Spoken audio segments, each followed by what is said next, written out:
আধুনিক যান্ত্রিক সভ্যতার প্রায় সকল আবিষ্কার ও প্রযুক্তির মূল চালিকা শক্তি হলো বিদ্যুৎ। বিদ্যুৎকে বাদ দিয়ে বর্তমান বিজ্ঞানের অগ্রগতির কথা কল্পনাও করা যায় না। অফিস, আদালত, শিল্প, পরিবহন, কৃষি, স্কুল, কলেজ সবই এখন বিদ্যুতের উপর নির্ভরশীল। এমনকি আমাদের দৈনন্দিন কাজে বিদ্যুতের অবদান অপরিসীম। আপনি যে মাধ্যমটির সাহায্যে আমাদের এই ভিডিওটি দেখছেন, সেটিও এই বিদ্যুৎ ছাড়া সম্ভব হতো না। আজকে আমরা এত আধুনিক সভ্যতায় বসবাস করতে পারছি, তার জন্য কিন্তু এই ইলেকট্রিসিটির অবদান সবচেয়ে বেশি। আর বিদ্যুৎ আবিষ্কারের পর থেকে বিভিন্ন জিনিসের আবিষ্কার দ্রুত গতিতে হয়েছে। তবে আপনাদেরকে বলে রাখি, এই বিদ্যুৎ কিন্তু কেউ উদ্ভাবন করেননি। এই শক্তি পৃথিবীতে আগে থেকেই ছিল। আমরা শুধু আবিষ্কার করেছি সেই পদ্ধতি যার সাহায্যে ইলেকট্রিসিটিকে আমরা আমাদের কাজে লাগাতে পারি। আজকের ভিডিওতে ইলেকট্রিসিটি আবিষ্কার সম্বন্ধে আপনাদের জানাবো এর রহস্যময় কিছু অজানা তথ্য। তাই ভিডিওটি অবশ্যই শেষ পর্যন্ত দেখুন, আর চ্যানেলে নতুন হলে অবশ্যই সাবস্ক্রাইব করে পাশে থাকুন। পৃথিবীতে কোনো কিছুর আবিষ্কার একদিন হয়নি। প্রতিটা আবিষ্কারের পেছনে বহু বিজ্ঞানীর নিরলস পরিশ্রম যুক্ত আছে। তেমনি ইলেকট্রিসিটির আবিষ্কারের চেষ্টা কয়েক হাজার বছর আগে থেকে শুরু হয়ে গিয়েছিল।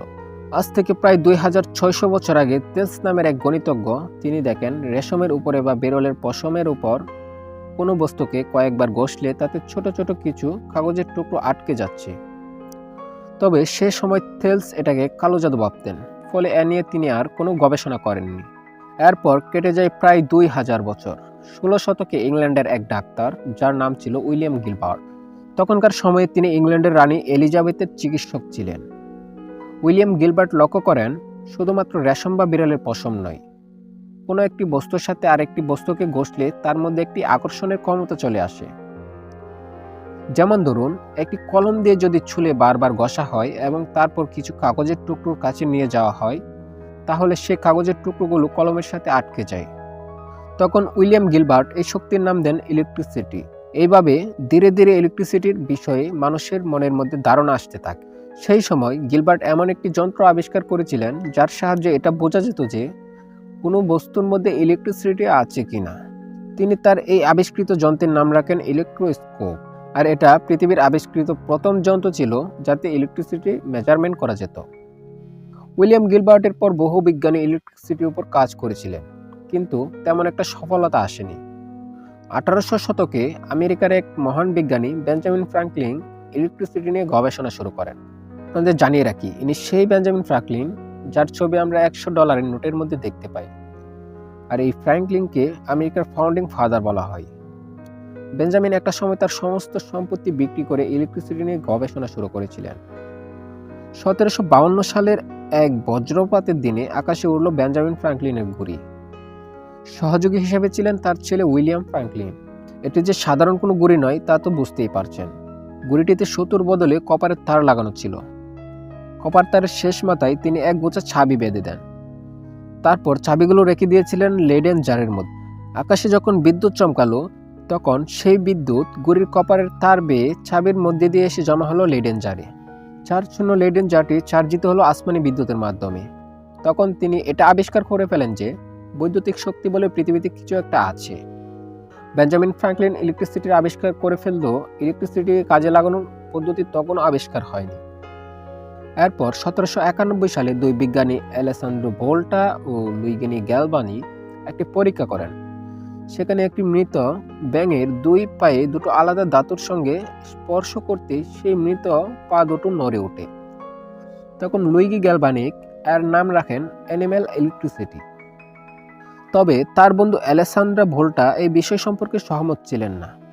তিনি বলেন এটি দুটি আলাদা ধাতুর কারণে হয়েছে, তাই এটাকে মেটাল ইলেকট্রিসিটি বলা উচিত।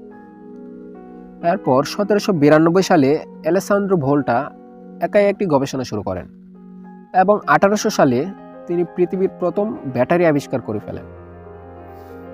তিনি কয়েকটি আলাদা আলাদা কপারের কতগুলো ধাতুর পাত্রে সোডিয়াম হাইড্রোক্সাইডে ভিজিয়ে একটি ব্যাটারি আবিষ্কার করেছিলেন। আর এই আবিষ্কারের পর ইলেকট্রিসিটি নিয়ে গবেষণা দ্রুত গতিতে চলতে থাকে, কারণ এর আগে ইলেকট্রিসিটির নির্দিষ্ট কোনো সোর্স পাওয়া সম্ভব ছিল না। ভোল্টার আবিষ্কৃত এই ব্যাটারি থেকে পাওয়া ইলেকট্রিসিটিকে ডিসি কারেন্ট বলা হতো। এরপর 1820 সালে হান্স ক্রিশ্চিয়ান নামের এক বিজ্ঞানী তার গবেষণায় লক্ষ্য করেন যখন একটি ধাতব তারের মধ্যে দিয়ে বিদ্যুৎ প্রবাহিত হয়, তখন সেই তারের আশেপাশে একটি চুম্বকীয় শক্তি উৎপন্ন হয়। এই ঘটনার 1 বছর পর 1821 সালে বিজ্ঞানী ফ্যারাড একটি চুম্বক শক্তির উপর কাজ করে একটি ডিসি মোটর তৈরি করেন, যা ডিসি মোটর নামে পরিচিত।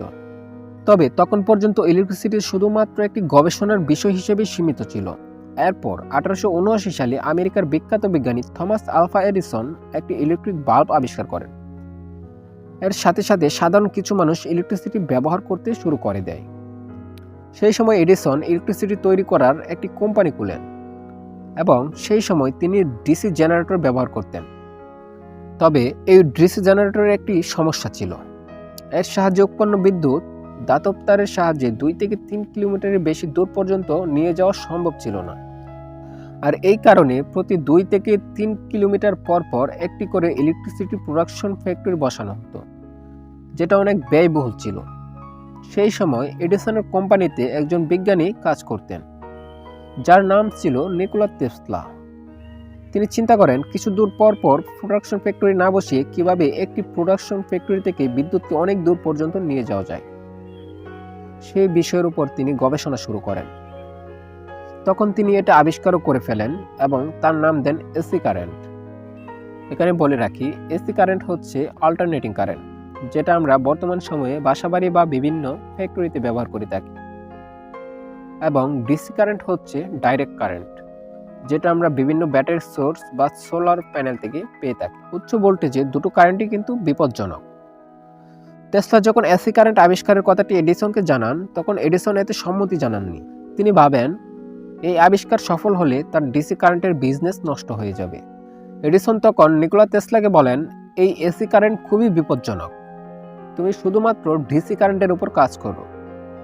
কিন্তু নিকোলা টেসলা চেয়েছিলেন এমন একটি উপায় বের করতে যার সাহায্যে ইলেকট্রিসিটি বহুদূর পর্যন্ত নিয়ে যাওয়া যাবে, এমনকি এটি সস্তা হবে যাতে সাধারণ মানুষ এটি ব্যবহার করতে পারবে। এডিসন যখন এই গবেষণা করতে বারণ করেন, তখন নিকোলা টেসলা এডিসনের কোম্পানি ছেড়ে দেন এবং তিনি নিজেই একটি গবেষণা শুরু করেন। অবশেষে 1887 সালে নিকোলা টেসলা এসি জেনারেটর এবং এসি মোটর আবিষ্কার করেন। এর ফলে ইলেকট্রিসিটি বহুদূর পর্যন্ত নিয়ে যাওয়া সম্ভব ছিল এবং এরপর থেকেই ইলেকট্রিসিটির ব্যবহার বাড়তে থাকে এবং নতুন নতুন ইলেকট্রিক যন্ত্রের আবিষ্কার হয়। বর্তমানে আমাদের বাসাবাড়িতে যে ইলেকট্রিসিটি আমরা ব্যবহার করি, সেটা নিকোলা টেসলার আবিষ্কৃত এসি কারেন্ট। তো এই ছিল ইলেকট্রিসিটি আবিষ্কারের ইতিহাস। ভিডিওটি ভালো লাগলে অবশ্যই লাইক করে দিন আর বন্ধুদের সাথে শেয়ার করে দিন। আজকে এই পর্যন্তই, আবার দেখা হবে মজার কোনো ভিডিও নিয়ে। ধন্যবাদ।